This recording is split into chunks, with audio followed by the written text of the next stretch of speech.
Assalamualaikum warahmatullahi wabarakatuh. Halo teman-teman, hari ini kami berkunjung ke rumah pengasingan Bung Karno. Perkenalkan, nama saya Muhammad Angga Raditya. Halo semuanya, saya Zikir Rian dan Halo, nama saya Ardian Saputra dan Halo semua, saya Pizza Putri dan Halo semua, saya Wadi Setia dan Halo semua, nama saya Puspita Sari dan Hai semuanya, nama saya Tessa Rinjani dan ini Akal kami. Assalamualaikum warahmatullahi wabarakatuh.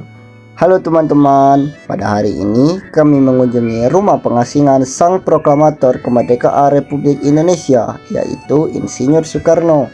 Rumah ini ditempati Soekarno saat diasingkan oleh Belanda. Kok bisa sih Soekarno diasingkan? Penasaran kan? Yuk ikutin terus perjalanan kami ke rumah pengasingan Soekarno. Selamat menonton. Assalamualaikum teman-teman. Pada hari ini kami mengunjungi salah satu tempat bersejarah yang ada di kota Bogor. Ya, tepatnya berada di Jalan Soekarno-Hatta, nomor 8, Tanggul Atas, Kecamatan Gading Paka, Kota Bengkulu. Penasaran kan kami ada di mana? Yuk ikutin kita terus. Rumah pengasingan Soekarno ini awalnya adalah tempat tinggal pengusaha yang bernama Tan Eng Chien. Tan Eng Chien menyuplai bahan pokok untuk kebutuhan pemerintahan kolonial Belanda.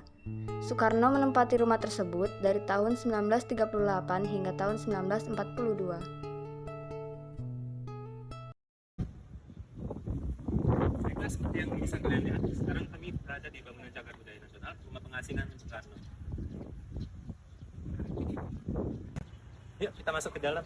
Insinyur Soekarno, Presiden pertama Republik Indonesia, menjalani banyak rintangan dalam memperjuangkan kemerdekaan Republik Indonesia. Bung Karno beberapa kali harus diasingkan untuk mempersempit ruang geraknya. Pemerintah Hindia Belanda tahu jika Soekarno menjadi otak dari perjuangan orang Indonesia. Beberapa kali Bung Karno harus bolak-balik masuk penjara pengasingan di beberapa provinsi Indonesia. Salah satunya ialah Bengkulu. Dengan demikian, Soekarno pernah diasingkan oleh Belanda karena untuk mempersempit ruang geraknya. Nama saya Puspita Sari. Halo, nama saya Pizza Putri. Yuk kita masuk ke ruang kerja Bung Karno. Ruang kerja Bung Karno. Banyak sejarah yang bisa kita dapat di sini, seperti yang sudah dituliskan pada dinding ruang kerjanya ini, karena beliau banyak menghabiskan waktu di ruang kerjanya ini. Seperti yang kita ketahui, bahwa beliau merupakan seorang insinyur atau arsitektur. Selama diasingkan di sini, beliau sempat merancang beberapa buah bangunan. Ada 3 buah bangunan yang dirancang oleh Bung Karno di ruang kerjanya ini. Beberapa bangunan tersebut terdiri atas Masjid Jami, beberapa rumah penduduk, dan rumahnya ini termasuk hasil dari karyanya sendiri. Selanjutnya, Bung Karno juga memiliki banyak buku-buku, bermacam-macam, ada tentang agama, politik, dan seni. Itulah sekilas informasi tentang ruang kerja Insinyur Soekarno.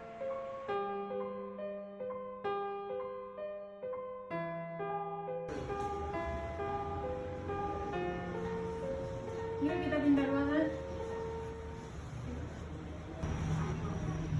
Jadi di bagian depan sini dapat kita lihat terdapat ruang tamu. Yuk kita masuk.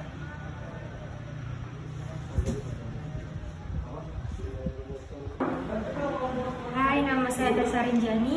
Di sini dapat kita lihat sepeda dari peninggalan Presiden pertama kita Soekarno. Pada saat pengasingan, Soekarno membawa anak angkatnya yang seumuran Fatmawati. Pada saat itu pula, Fatmawati sering bermain maupun menginap di rumah Bung Karno. Pada saat itu pula ada ketertarikan Soekarno kepada Fatmawati. Di saat Soekarno menyukai Fatmawati, istrinya Inggit tidak mau diduakan. Apabila Soekarno ingin menikahi Fatmawati, maka ia harus menceraikan Inggit terlebih dahulu. Akhirnya Fatmawati dan Soekarno menikah. Di ruang tamu ini terdapat kursi dan meja peninggalan Soekarno selama dia tinggal di sini. Di tempat ini juga Soekarno menjamu tamunya. Selanjutnya kita akan masuk ke kamar tidur tamu dari rumah pengasingan Bung Karno. Ini dulunya digunakan sebagai ruang tidur tamu, tetapi sekarang dialih fungsikan jadi tempat kostum collection Monte Carlo dan sebagian bajunya dipindahkan ke ruang anaknya Soekarno. Kalian tahu apa Monte Carlo itu? Monte Carlo itu merupakan sebuah perkumpulan sandiwara yang didirikan oleh Insinyur Soekarno pada masa pengasingan. Nah, di sini terdapat kostum dan pakaian-pakaian yang dulunya digunakan saat pentas sandiwara di Monte Carlo. Ini yang paling menarik adalah pertunjukannya, yaitu Putri Kencana Rembulan. Yuk, kita ke ruangan berikutnya. Setelah kita akan masuk ke kamar tidur Ratna, Juami, dan Sukarti Kartika.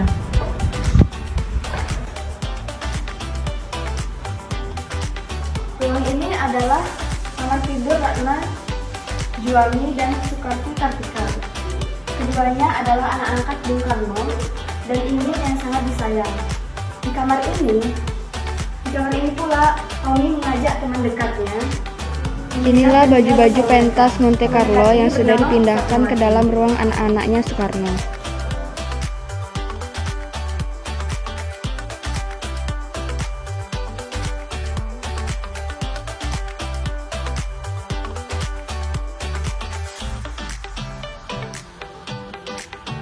Oke, yuk kita pindah ke ruangan selanjutnya. Dari kamar anaknya kita akan masuk ke kamar tidur Bung Karno dan Ibu Inggit Garnasi. Inilah kamar dari Soekarno dan istrinya Inggit. Di kamar ini pula kita bisa lihat ranjang yang dahulunya digunakan oleh Insinyur Soekarno, dan ranjang ini masih asli.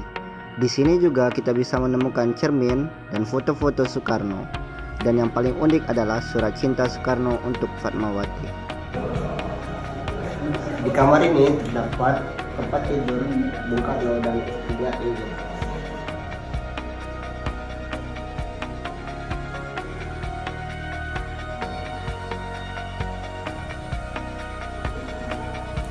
Inilah kamar tidur dari Bung Karno dan istrinya Inggit. Yuk kita pindah ke ruangan selanjutnya.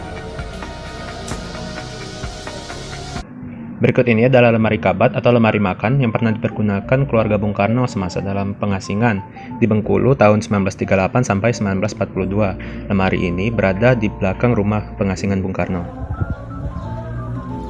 Baiklah, bisa dilihat di sini terdapat sumur dari pada saat Bung Karno diasingkan di Bengkulu.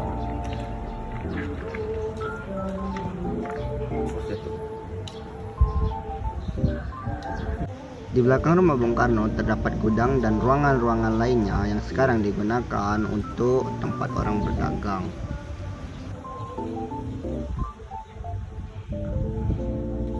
Baiklah, saat ini kami akan melakukan wawancara kepada salah satu pengunjung di rumah Bung Karno. Baiklah, saya di sini bersama salah satu pengunjung. Mas, boleh tahu dari mana asalnya rumahnya? Boleh, saya dari Lampung, nama saya Dinda. Apa yang Mbak ketahui tentang rumah Bung Karno ini? Rumah Bung Karno ini salah satu wisata di Bengkulu, terus rumah pengasingan pas Bung Karno pada dahulu. Lalu alasan Mbak berkunjung sini? Kerja sih, tapi ambil libur bareng. Lalu bagaimana tanggapan Mbak setelah melihat rumah Bung Karno? Untuk pertama kali ya gini rumahnya masih terawat, masih rapi, masih ya, bisa dibilang cagar budaya untuk daerah Bengkulu. Terima kasih. Mas. Baiklah, di sini kami mewawancarai satu orang pengunjung. Ya, abang. Namanya siapa? Epri. Asal dari Medan. Dari Medan ya. Ya. Abang kesini naik apa? Kalau kesini naik mobil.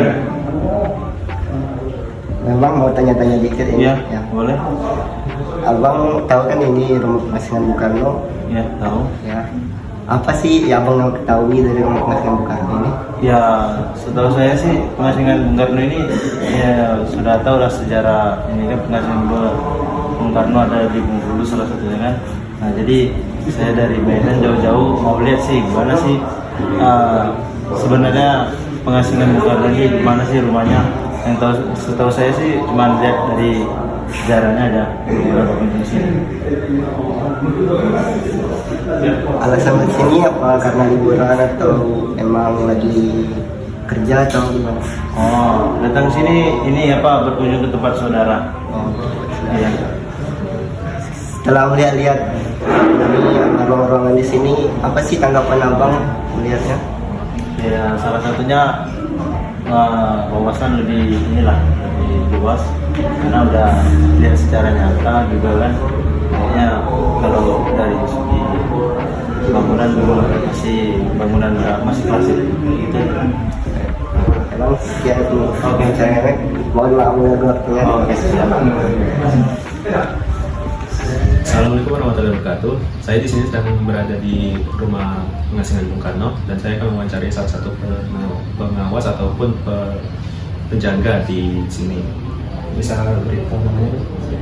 Assalamualaikum warahmatullahi wabarakatuh. Perkenalkan, nama saya Wan Suryadi. Saya petugas keamanan di situs Cagar Budaya Nasional Rumah Pengasingan Bung Karno. Masih tahu nggak ini perawatannya itu gimana? Kalau untuk perawatannya kan, kalau kita kan cuma tugas keamanan. Tapi kalau setahu saya, kalau untuk perawatannya, kalau untuk lantai paling setiap pagi dia dipel, dibersihkan, disapu. Tapi kalau untuk halaman itu sama, setiap pagi, setiap sore disapui. Kalau untuk pohon-pohon atau bunga-bunganya itu biasanya per bulan sekali lah untuk pemangkasan. Nah, kalau menurut Mas sendiri ini daya tarik di rumah pengasingan ini apa sih? Kalau untuk daya tariknya, jadi kan ceritanya kan ini rumah pengasingan Bung Karno. Jadi kan Bung Karno itu kan presiden pertama kita ya. Nah itu maka dari sana mungkin banyak pengunjung itu ingin ke rumah Bung Karno karena ini salah satu rumah presiden kita yang ke-1 yang pertama. Terus apakah Mas tahu kan barang-barang yang sudah digantikan atau masih ada aslinya? Kalau untuk barang-barangnya dia ada sebagian masih asli, ada sebagian juga udah replika. Jadi kalau yang masih asli di sini ada terdapat kursi yang bagian ruang tamu, sama sepeda, sama buku-buku dan baju tonel Monte Carlo ya. Jadi kalau untuk kursi yang bagian belakang itu udah replika, tapi bentuknya emang seperti itu. Terus pengunjungnya biasanya di sini ramai atau biasa lumayan? Kalau untuk pengunjung dia nggak nentu. Tapi kalau hari biasa itu paling bisa dia menginap maksimalnya 50 orang. Tapi kalau hari Sabtu Minggu 100 lebih ya. Untuk Sabtu Minggu lah. Kalau untuk jam bukanya itu sampai berapa? Dari jam berapa sampai jam berapa? Kalau untuk jam bukanya kita dari jam 8 sampai jam 5 sore. Sampai jam 5 sore tutup. Terus ini pertanyaan terakhir, kalau bisa Mas tahu nggak ini sejarah rumah ini bisa ditempati sekarang itu bagaimana? Sejarah ini kan kalau sejarahnya kan kalau tahu saya kan ini kan dulu kan Bung Karno diasingkan, waktu diasingkan itu Bung Karno datang ke Bengkulu. Jadi rumah ini emang udah ada lah. Jadi rumah ini asal mulanya rumah pedagang Cina dikontrak Belanda untuk mengasingkan Bung Karno selama 4 tahun. Dari tahun 1938 sama tahun 1942. Ditemani sama istri Bung Karno yang bernama Ibu Indik yang dari Bandung. Terima kasih Mas. Itulah wawancara singkat dari saya dari kelompok 2. Terima kasih.